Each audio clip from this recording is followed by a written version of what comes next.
Hi guys, ArchieLuxury on the ArchieLuxury and the Paul Pluta channel. Today I want to cover the five levels.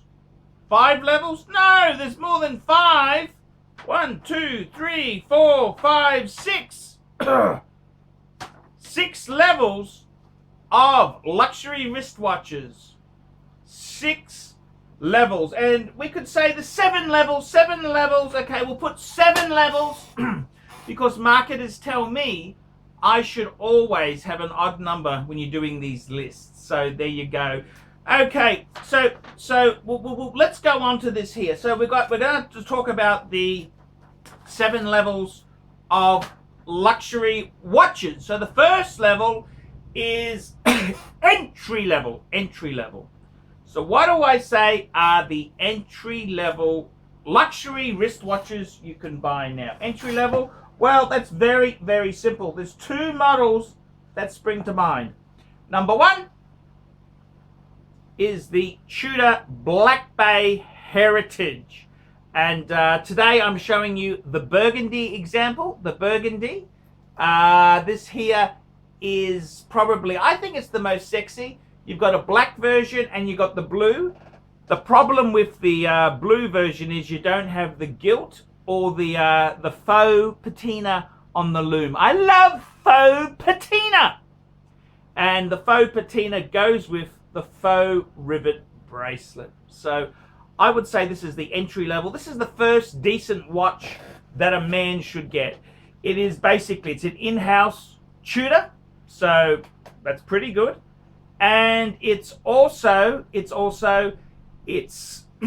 builds on Tudor Submariners of past, except 41 mil, slightly bigger, and it's very retro. It's retro, it's funky as fuck, with its own in-house movement, the own Tudor in-house movement. So that is entry. What else is an entry level? Entry level, first decent level, well, of course it would be the Omega Speedmaster, man on the fucking moon, moonwatch. So what is a better entry level? Well, I always say these are both entry luxury. The problem with the Omega Speedmaster Man on the Moon is that so many newbies, they are fucking morons. They don't understand that manual wind is a cool thing. So you don't need to explain that to high-end Patek buyers. They just get it. See, I don't need to explain. I don't need to justify it. They just get it. That's why the 5170, which is the manual wind Patek chronograph, fucking killer. But to newbies, you need to explain why the manual wind is a good thing. They're fucking morons. The other thing is that as a first watch, the Tudor Black Bay Heritage is waterproof. Newbies think just because they're spending big money, why isn't it waterproof? They're morons. Newbies are fucking fools. A lot of newbies are fucking fools. So, in my opinion, this is where wristwatch collecting starts. This is layer 1. This is the entry level luxury wristwatch. This is entry level. Now, then we get into the next layer above that. The layer above that, we have something which is called upper entry. Upper entry. What is upper entry? And upper entry is these are not entry level. They're better than entry level, but they're not luxury level. So what's a good example of this? Well, I'll give you the perfect example. Tudor. This is Tudor movement. Yes, it's got a Tudor movement. This is the Breitling Super Ocean Heritage 2. This has got the new in-house Tudor. See, Tudor and Breitling did a swap on some movement, so now they're allowed to call each other's in-house. And this here, it's a significant price jump above the entry level. So whereas the entry level, you're looking at around about the $3,000 mark, this is kind of big 30% jump up. So this is upper entry level luxury watch. What else would go in this price point here? So the Breitling is definitely a perfect example. I would include some of the upper Omegas, like the some of the coaxials, you know, the Omega Seamaster Planet Oceans with the coaxial movements. That's kind of upper entry level. I'd also include Zenith, the El Primo, the Zeniths. You'd put the Zenith in upper entry level. This is kind of the second tier of luxury wristwatch, and then then all of a sudden we get to luxury level of luxury wristwatches. What is a luxury level? Simple. Rolex. That is the luxury level of luxury watches. This is the third tier. So what else would I include? Well, Rolex is very heavy hitting. That is a true luxury watch. It's a true luxury wristwatch. It's in-house, it's quality, it's expensive, weightless, a lot of weightless. Vintage models are priced similar to new one. Yeah, it's just such a cool brand. Everyone wants a Rolex. So Rolex is a that's kind of a nice, you know, it's just it is a luxury watch. The luxury level of the luxury watches. What else? What else? I would also include some of the I would say IWC would fit in there. More IWC with the based on the Valjoux 7750 movement. We'd also be saying some of the upper Breitlings, like the Breitling for Bentley. You'd include that in the luxury level, same layer as a Rolex. So, but Rolex is that's the poster child for this segment of the market. This is the luxury level. This is the third tier in our 7-tier system. So what do we have after this? Then we have the upper luxury tier. Upper luxury tier. So what is above Rolex? And for example, I've got a IWC Ingenua. This is with an in-house. So this is IWCs with in-house movements. The quality is above Rolex. So this is upper luxury. The IWC, a lot of finishing there on it there. If you can see the dial, just how the dial is done there. Very, very, it's expensive to do that. The model after this, they went cheap and nasty. And this has also got the pendulum winding system. It's got IWC's in-house movement, the 80110 movement, as opposed to the EDA-based one. A lot of finishing there on the case. Just the whole thing is, this is upper luxury. The other brand in upper luxury, the other brand, which I'm just going to pull out for you now. The other brand in upper luxury would be something like JEWELLERY. Yes, that is upper luxury because it's better than Rolex. Amazing, award-winning, very, very well done indeed. So JEWELLERY would be an upper luxury brand. It's above Rolex. Patek quality at a Rolex price. It's not quite, as Donny Haynes himself said, it's not quite Patek quality, but it's almost there. Almost there. This is upper luxury. Upper luxury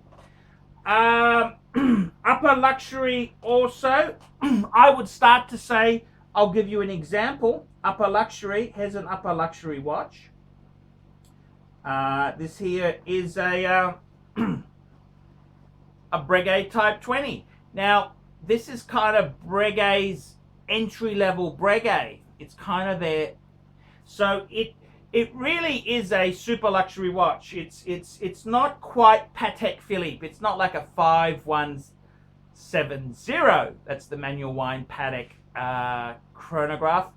It's not quite as good as that. It's using a CAMS chronograph as opposed to a column wheel with a vertical clutch. Very, very luxury. I mean, it's better than Rolex quality. So it's in the upper luxury quality, in the upper luxury sphere, but not quite the next layer. So this is level 4, level 4, and I gotta tell you, I think it's shooting very, very well. I think it is shooting well. I think it's a good sort of layer for it to be there. I think it's very good. I would say, you know, some of the Breguets would be in the next tier, which is level 5, which is super luxury. So super luxury. What is super luxury? What's super luxury? How much more luxurious is super luxury? So super luxury, that is a very, that's the coveted thing. So super luxury would be covering your holy trinity: Audemars Piguet, Patek Philippe, and Vacheron Constantin. So in my case there, you'd include the Patek World Time. That's right, my Patek Philippe 5110 World Time. That is a super luxury wristwatch. Super luxury! Super luxury! Super luxury. Super luxury. So, Patek, Vacheron, Audemars Piguet, super luxury. You would also, I would also dare say, you would also include some of the super luxury, would have some of the Breguets would be coming up. Lange is a super luxury brand. And you'd also be having some of the JEWELLERY, the upper models in the JEWELLERY brand. They would be super luxury. So that's kind of the top layer, fuckers, the top layer. Now, is there, so that is 1, entry level, upper entry, luxury, upper luxury, and super luxury. That's 5.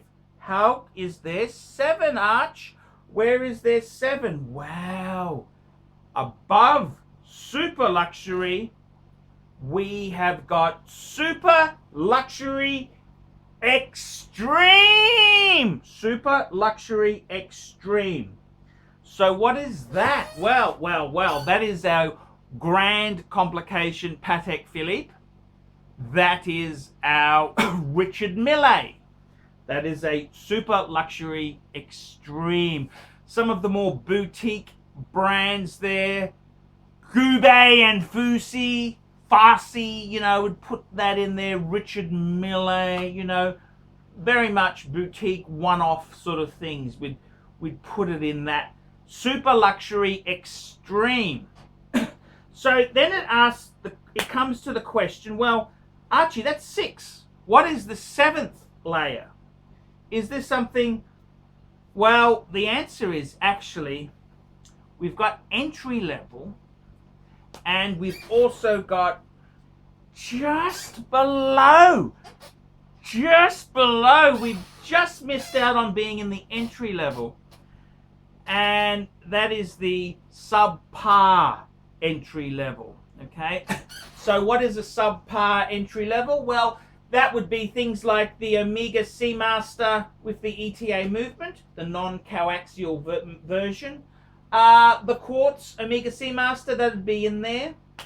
Some tutors with ETA movements. You'd put a few of those in there. You'd also include some, tag Hoya. They're just not quite entry level, but still get an honorable mention. We'd put that in there. So, guys, that is the 7 levels of luxury wristwatches. 7, guys, 7. What do you reckon, guys? Did I get it right? Did I get it wrong? Comments below. Let me know what you think. 7 layers of luxury wristwatches. I'm Paul Pluta on the ArchieLuxury and the Paul Pluta channel. Tell me what you guys think of that. Hi guys. A fan of mine has been inspired to start a wristwatch series of his own. Bitter Poet Madman. That's the name of his channel. And the show is called It's Complicated. That's right, it's complicated. It looks like he has some nice examples. I saw he has a Rolex. He recently just got an Omega. He talks watch accessories, does reviews, unboxings, and talks about new and pre-owned wristwatches. Again, the channel name is Bitter Poet Madman. Bitter Poet Madman.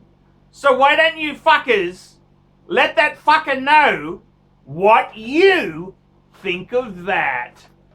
Bitter Poet Madman channel. Hey yo, I'm Bitter Poet Madman, the host of It's Complicated, a wristwatch series. We talk about luxury watches, we talk about affordable watches, we're going to review those watches, we're going to talk about the watch market in general. I'm going to tell you how to get good bargains, I'm going to show you how to find good watches used, I'm going to show you how to find affordable watches new, and how to save money on that grail piece that you're looking at.